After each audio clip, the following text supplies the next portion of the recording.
In today's video, I'm going to teach you how to join a Slack huddle in just 5 minutes.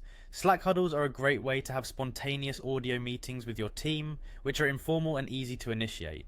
Let's dive in and go through the process step by step so you can get started seamlessly. First, open your browser and navigate to the Slack homepage. Slack is an essential productivity tool for many organizations, facilitating communication and collaboration. If you're new to Slack, you might start by familiarizing yourself with the basic interface, but for our focus today, ensure you are on the main Slack page, ready to sign in. Now click on the option to sign in with Google. This option is particularly useful if your organization has integrated Slack with Google Workspace. It simplifies access because you don't have to remember another password. Just ensure you're signed into your Google account and Slack will redirect you swiftly to your dashboard. Once you're in, you'll land on your Slack dashboard.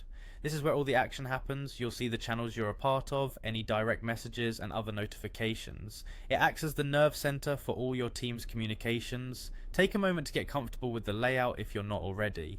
Next up, select a channel to join.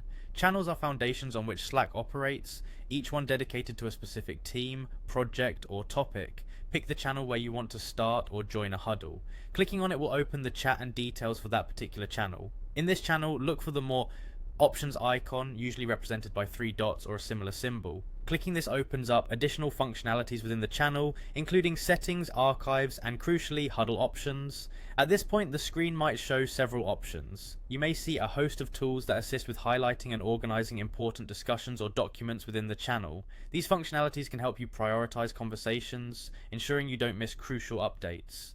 Finally, the moment has arrived to start a huddle. Look for the option that explicitly says Start Huddle. Clicking this will initiate an audio meeting with anyone present in the channel. You'll notice it feels almost like a walkie-talkie exchange, a quick, efficient, and informal way to communicate. And there you have it, you've successfully joined or started a huddle on Slack. This feature is perfect for encouraging efficient teamwork and fostering a spontaneous dialogue without the formality of a scheduled meeting. I hope this guide helped you understand the ins and outs of initiating huddles in Slack. Good luck and happy collaborating.